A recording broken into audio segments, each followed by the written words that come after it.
A gente vai mostrar a coletiva já, né? Trechos da coletiva, inclusive esse, quando ele diz que poderia ter definido o jogo, que o Mauro César falou, e que o Vamp lembra. O principal lance foi um erro grotesco da zaga do Atlético Mineiro, que foi o lance do Fausto Vera. E o Vanderlei fez questão de dizer que poderia ter definido o jogo em 2 lances. Realmente não foi o que a gente viu, foi um Atlético Mineiro. Vander, eu vou te passar os números só pra gente ver como o Luxemburgo está enganado na coletiva dele. Os números são bizarros. No primeiro tempo, não teve uma finalização do Corinthians. Uma. Foi um total de 0 em termos de finalizações. Teve uma que foi do Roger Guedes, mas estava impedido, que foi a jogada do Yuri Alberto, que ele dá uma bela bola pro Roger Guedes, e o Roger Guedes chuta e o Everson faz a defesa. Agora, olha os números. Posse de bola, 75% pro Atlético Mineiro, 25% pro Corinthians. Passes certos, 623 do Atlético Mineiro contra 155 do Corinthians. Aí finalização que é grotesco. São 21 finalizações do Atlético Mineiro contra 3 do Corinthians. São 7 vezes mais finalizações do Atlético Mineiro do que do Corinthians. 8 no gol, 0 do Corinthians. O Corinthians não deu um chute no gol do Everson. E aí, depois os outros números, escanteios, cartões, é uma vergonha. Esses números, eles são uma vergonha e tornam ainda mais vergonha a coletiva de imprensa do Vanderlei Luxemburgo, Vander. Do seu xará, Vanderlei Luxemburgo, Vanderlei. Porque é ridículo ele falar que poderia ter definido o jogo num jogo que ele teve 7 vezes menos finalizações do que o adversário e que ele não deu um chute sequer no gol. Boa tarde, Asmar. Boa tarde ao Mauro César, ao Mauro Betting, ao Vampeta, é você que nos acompanha. Bom, eu queria só começar dizendo que para mim não foi nenhuma novidade o que aconteceu ontem. Aqueles que participaram do programa e assistiram sabem que eu disse que o Corinthians teria grande chance de tomar uma cacetada do Atlético lá e que se arrancasse um empate deveria ser recebido no aeroporto carregado nos ombros. Foi isso que eu disse ontem. Então, casa exatamente com o que a gente pode falar aqui hoje. Com relação à entrevista do Vanderlei Luxemburgo, sim, ele viu outro jogo, na minha opinião, também. Com relação ao Z4, eu acho que o Corinthians o corintiano tem que ter temor mesmo pelo fato de estar numa situação muito desconfortável no Campeonato Brasileiro. Não é bom para nenhum time grande. Aqueles mais frágeis sabem que brigam para não cair. Mas para time grande, time importante, com história, essa coisa toda, ficar na zona do rebaixamento não é nada confortável. Embora tenha muito campeonato pela frente. Você acha que o Corinthians vai cair? A meu ver, não vai cair. Mas é realmente uma situação delicada, perigosa. Se permanecer por lá, aí você tem que mudar a visão. Eu acho que ele vai conseguir sair dessa situação. Terá voos mais altos? Não acredito. Acho que o Corinthians vai ficar com um grande entusiasmo no pé da primeira página da classificação. Pelo que a gente está vendo hoje. O Corinthians fez um jogo péssimo ontem. Ontem, várias vezes, o Vampeta falou, eles não conseguem... Eu estava lá, acompanhei o jogo e ouvi. Então, atenção, não conseguem trocar 3 passes sem errar. Você falou isso várias vezes, Vampeta. Somente no campo do adversário. Várias vezes, várias. Roger Guedes, Yuri e os jogadores que, teoricamente, são a esperança de gols do Corinthians. Era isso, o Corinthians entrou para não perder, sabia que era, se conseguisse segurar, meter uma muralha da China lá e voltar com um pontinho muito bom. Vencer? Pode acontecer, o futebol permite isso. Encaixa uma bola, entra e depois vira Deus nos acuda para o adversário, mesmo superior, inverter tudo. Então, o Corinthians não inspira confiança dentro de campo faz tempo, atenção, faz tempo. Pode recuar antes do Vitor Pereira. Faz tempo. Às vezes conseguia um resultado razoável, mas o desempenho sempre foi pífio. Já com o Silvinho, né? Não, e ainda ele deixou lá, na 4ª posição, levando... Foi uma surpresa para o povo. O Corinthians ter chegado naquela posição. Foi uma surpresa, mas chegou. É um fato. E depois disso, o Corinthians conseguiu vitórias, mas nunca convenceu jogando um bom futebol. É por isso que a gente tem que falar. Ou a gente fala de resultado, ou a gente fala de desempenho. Normalmente, quem tem mau desempenho não consegue bons resultados. Agora, às vezes a bola entra, é bom ganhar, tem sabor doce, a gente sabe. Sempre, se você ganhar hoje, não jogando bem, fica a esperança de que agora vai melhorar um pouquinho, ganhou, agora vai melhorar, a gente vai jogar melhor. Não é isso que o torcedor do Corinthians está vendo. Imagino, o mais lúcido, o menos caloroso, ele sabe que ele está num pipinaço. E o Luxemburgo também. A gente vai ver essa entrevista, né, que o Mauro César citou do Luxemburgo, que ele fala que poderia ter definido o jogo. Aí é brincadeira diante do domínio que foi do Atlético Mineiro. Eu acho o contrário. O Atlético poderia ter ganhado de 4. Que fosse 4-1, vai, se tivesse aproveitado a chance do Fausto Vera. Mas o Atlético pressionou o jogo inteiro, o Atlético teve mais chances o jogo inteiro. E a gente vai ver aí as entrevistas do Luxemburgo falando que poderia ter definido o jogo, que foi o que o Mauro César lhe deu uma ironizada, com toda a razão, e a situação dele falar do otimismo para o futuro do Corinthians. Circunstância, mas nós tivemos uma estratégia, né? Nós tivemos 2 bolas para decidir o jogo também, não foi? Uma com o Wesley, né? E a outra com o Fausto, né? Então a estratégia, cara, né? Nós vamos, enaltecer, né, cara? Me perdoe, né? Vamos Flamengo e Fluminense? Todo mundo enalteceu o Fluminense, que ficou 50 minutos, 45 minutos, fechando ali atrás, e a bola passava para lá e passava para cá. Cara, são coisas muito parecidas, cara. É que aí você vê muito defeito num lado e esquece de ver no outro lado. Não é verdade? O Flamengo teve no segundo tempo do jogo lá, 80 minutos de posse de bola, né? A bola girava para cá. Agora eu não posso fazer isso. E tendo possibilidade de fazer o gol, né? São coisas bem, não é verdade? É um resultado ruim de 2, mas não terminou. São 180 minutos, né? Tem o próximo jogo, né? Vamos preparar. Alguma coisa boa aconteceu, sempre falo alguma coisa boa aconteceu. Nós fizemos a entrada do Paulinho como volante.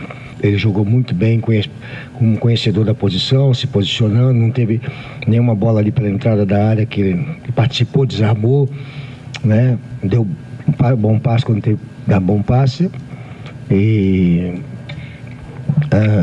acho que assim, as mudanças que poderiam dar um efeito diferente não deram o efeito que a gente esperava. E aí nós tivemos uma queda muito grande, né? Mas a gente acerta e erra, né? Faz parte do futebol. Mudar e dá certo, mudar dá errado, cai, aí melhora, faz parte, né? Um jogo decisivo, você não pode perder tempo no jogo, né? E não tá jogando bem. A estratégia de trazer o Atlético para o nosso campo deu certo. Tivemos a possibilidade de matar o jogo com o Fausto, que poderia dar de chapa na bola, ele deu de peito de pé, desce de chapa na bola. Mas está tudo bem.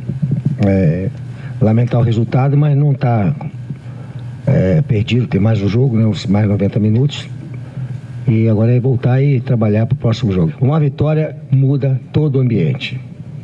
Toda a insegurança que está tendo, a perna fica pesada, o jogador quer dominar a bola, não consegue, vai que não sei o quê. Uma vitória muda totalmente a situação. Então a gente está tranquilo que vai chegar uma vitória, não vai perder todos os jogos, vai chegar a vitória. Mauro César Pereira, ele falou, a estratégia deu certo. Tivemos a chance de definir com o Fausto Vera. Ele falar que a estratégia deu certo diante dos números que a gente leu aqui, chega a ser até cara de pau do Vanderlei Luxemburgo. A estratégia não deu certo. Ele perdeu de 2-0, poderia ter perdido demais e não jogou bem com as finalizações, como a gente falou, 21 contra 3. Então a estratégia não deu certo. E outra coisa, quando ele quer comparar também com o Fluminense, vamos lembrar que o Fluminense tinha um jogador a menos. Quando o Fluminense jogou dessa forma, com todos na área, na linha defensiva, como ele falou, o Fluminense tinha um jogador expulso, ele tinha um jogador a menos e ele não queria levar o gol para ter uma segunda chance no próximo jogo. E outra, se defendeu muito melhor do que o Corinthians com um jogador a menos. Foi bem diferente a situação do Fluminense. Isso aí é muito claro, né? A comparação ela não cabe, né? Ela não cabe. E como eu falei no começo aqui do programa, essa é uma visão, acho que na opinião de quase todo mundo, né? Uma visão talvez individual, única, só dele, de que o Corinthians esteve perto de vencer o jogo. E lembrando que os gols marcados pelo Atlético, né, fruto de muita pressão e outras oportunidades perdidas, foram gols que, segundo então, o Paulinho completamente livre finaliza. Totalmente livre. Sozinho, total. Sozinho. Com 15 caras dentro da área, ele estava livre. E é uma jogada da bola invertida do Hulk, cabeçada do Rubens, sozinho também, plantado com os pés no chão, ele só serve ali o Paulinho faz o gol. Quer dizer, o Corinthians sequer se defendeu bem. O Atlético, que não foi muito competente, digamos assim, para poder transformar em gols as oportunidades criadas e o volume de jogo que teve, né? Então, é o que eu falo, eu acho que o torcedor que assistiu a partida e que depois acompanhou essa coletiva, o trecho dela, não tem como ele não ficar preocupado. Não tem como ficar preocupado. Mais preocupado. O jogo assusta, a coletiva apavora. O cara sai da... Meu Deus do céu, o que vai acontecer com o Corinthians? Acho que é essa a sensação de qualquer torcedor minimamente lúcido. Aquele que para, torce, mas também consegue enxergar as virtudes, defeitos e os caminhos do time, né? Não se dá um chute no gol. Eu fiquei olhando assim, no jogo com o São Paulo, não tomava bola e nem segurava a bola no ataque. Ontem, quando o Luxemburgo falou, eu trouxe o time dele pro meu campo. Pro meu campo, ele é maluco, ninguém marca, todo mundo olha.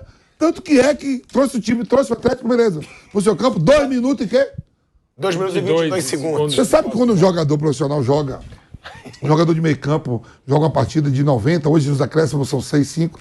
Sabe qual é o tempo de bola de um atleta profissional de futebol do meio campo? Num jogo de 90 minutos? Ele não fica 5 minutos. Não, bem menos. Bem menos. Eu tô chutando. Não, eu tô chutando pra cima. Somando tudo. Um jogo de 90 minutos, eu jogando, eu não fico 5 minutos com a bola. Não, 90 muito minutos. muito menos. Muito menos. O Atlético Mineiro, eu tô falando que um jogador do Atlético ficou 2 minutos. Tocou a bola com o Corinthians, um convite ao prazer. Houve um interesse. O time todo atrás não tinha ninguém dentro da área. Ninguém, todo mundo correndo pra lá. Olha a movimentação. Tá aí, perfeito. Agora, o Kaique, que é corintiano, nosso produtor. Parece. Qual deles? Kaique Lima. O Márcio também parece. Bem corintiano. Ele ainda lembrou, né? Mauro, Vanderlei, vocês têm boa memória. Já faz mais tempo.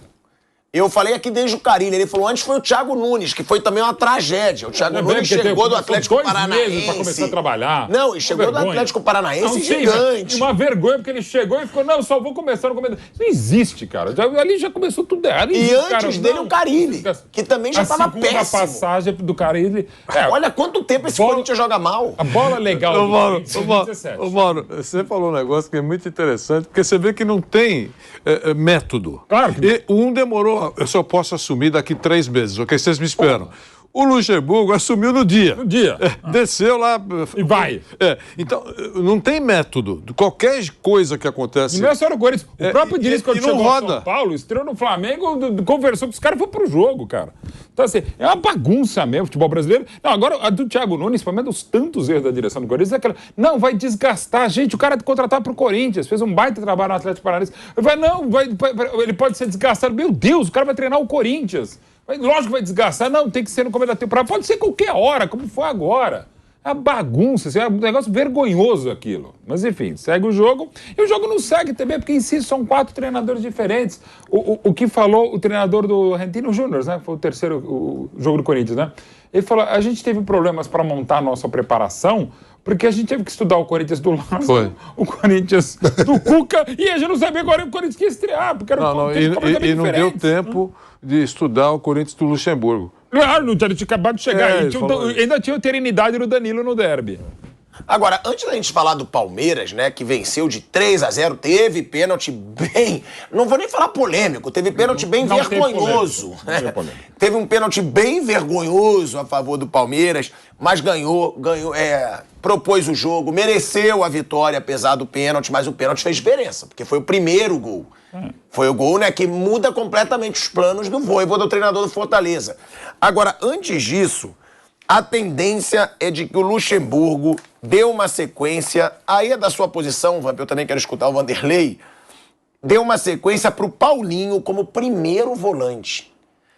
A mudança de posição aconteceu sem nenhum treinamento, só na base da conversa. Na coletiva, o Luxemburgo disse de forma rápida que conversou com o atleta e que se der 2 passos para trás, vai enxergar o jogo diferente. Não, vai enxergar o jogo de frente. Na conversa com o Paulinho, o técnico citou a mudança de posição que fez com o colombiano Fred Rincón, falecido, seu amigo, que começou como meio-campista mais avançado e que no Corinthians, de 99 e 2000, tornou-se um primeiro volante de muita classe. Um dos maiores da história do clube alvinegro. O Rincón não tinha a idade que o Paulinho tem hoje, né? Não, mas aonde foi que o Paulinho foi? Eu não sei, assim, quando eu acompanhei a carreira dele, o tempo que ele ficou na China, né? Onde foi que o Paulinho foi jogador de frente? Jogar na frente? Em lugar nenhum, mas no Corinthians ele chegava Agora, muito na frente. não, lá atrás. Não, mas agora no Corinthians, nessa volta, o Paulinho quer jogar como segundo atacante. Como 9. O Luxemburgo, reclamando ele, vai estar na posição que ele sempre jogou. Agora, não sei se na China ele jogava de centroavante, de segundo homem, como segundo atacante. Mas colocou esse Paulinho, Barcelona, 2 Copas do Mundo, Tottenham, como segundo homem de meio campo. Mas como primeiro homem de meio campo, com a idade que o Paulinho tem, você acha que dá? Mas estava ele, o Fausto Vera e o Maicon, os 3. Não tinha só ele. Vander. Eu acho que não é nenhuma novidade o treinador conversar com o jogador que para mudar a posição dele, mais para frente, mais para trás. Não é nenhuma novidade isso. Claro que o ideal seria treinar o cara naquilo. Esse é o mundo ideal. Mas quantas vezes nós já nos surpreendemos aqui e comentamos a respeito de que um técnico, olha, colocou o jogador e não deu um treino. E até que teve jeitinho lá. Eles conversam sobre isso. Mudar, conversa. A verdade é que quando a orquestra está desafinada, o primeiro violino estraga o espetáculo. Isso acontece. Acontece. A gente não sabe o que vai acontecer. Não tem varinha mágica, é igual o SAF. Não tem varinha mágica. Aliás, hoje tem um número aí assustador, hein? O Cruzeiro fechou com um débito, um vermelhão para valer. O SAF lá, o Ronaldo deve estar preocupado. De qualquer maneira, é isso, não tem varinha mágica. Vai ter que ter paciência, esperar ver se vai melhorar. Depende dos jogadores, depende do treinador. A diretoria não precisa se meter nessa hora, porque está já pensando em eleição, que acontece esse ano, deve estar com a cabeça cheia por outros motivos. Mas o futebol do Corinthians vai ter que ser resolvido, para o bem ou para o mal, pelo treinador atual, que é o Luxemburgo, e pelo elenco que tem. Eles é que vão ter que resolver. E a torcida vai ficar torcendo para valer, para ver se a coisa prospera.